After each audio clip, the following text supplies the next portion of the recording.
ভিয়েতনামের একটি বিশাল শিল্পাঞ্চলে ঢুকলেই চোখে পড়ে এক অবাক করা দৃশ্য।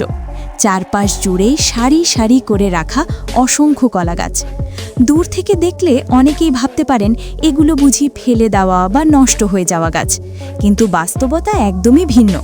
এখানে এই কলা গাছই সবচেয়ে দামি কাঁচামাল। আমরা সাধারণত মনে করি কলা সংগ্রহের পর কলা গাছের আর কোনো মূল্য নেই, কিন্তু ভিয়েতনামের এই ফ্যাক্টরিগুলোতে ঠিক উল্টোটা ঘটে। কলা তোলার পর গাছ কেটে ফেলা হলেও একটাও নষ্ট করা হয় না, বরং নির্দিষ্ট মাপে কেটে দ্রুত ফ্যাক্টরিতে পাঠানো হয়। এই দ্রুততার কারণ খুবই গুরুত্বপূর্ণ। গাছ কাটার পর বেশি সময় পড়ে থাকলে ভেতরের অংশ নষ্ট হয়ে যেতে শুরু করে, তাই সাধারণত ২৪ ঘন্টার মধ্যেই কলা গাছ ফ্যাক্টরিতে পৌঁছে দেওয়া হয়। অনেক ক্ষেত্রে ফ্যাক্টরির সঙ্গে সরাসরি কৃষকদের চুক্তি থাকে, যাতে দুই পক্ষই লাভবান হয়। এরপর শুরু হয় আসল প্রক্রিয়া। প্রশিক্ষিত শ্রমিকরা আধুনিক মেশিনে এক এক করে কলা গাছ ঢোকান।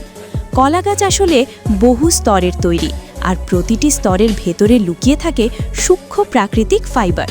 মেশিনের চাপ আর ঘর্ষণে এই ফাইবারগুলো আলাদা করা হয়। এই ফাইবারগুলো খুব সংবেদনশীল, তাই দ্রুত পরবর্তী ধাপে না নিলে কয়েক ঘন্টার মধ্যেই নষ্ট হয়ে যেতে পারে। সাধারণত ফাইবার ৩ ভাগে আলাদা করা হয়: মোটা, মাঝারি ও খুব সূক্ষ্ম।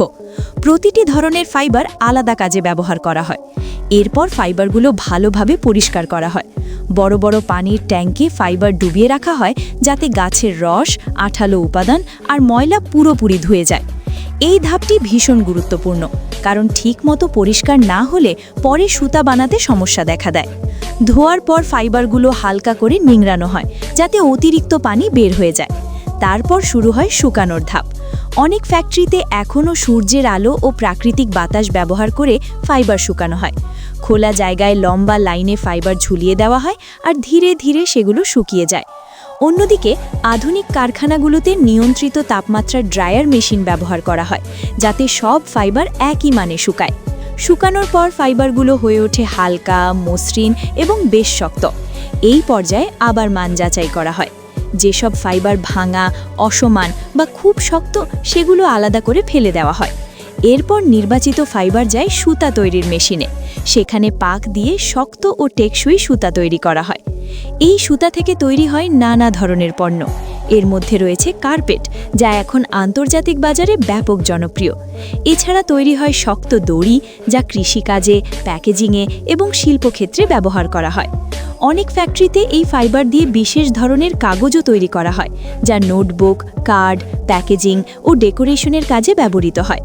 সাধারণ কাগজের তুলনায় এটি বেশি টেকসই এবং পরিবেশ বান্ধব।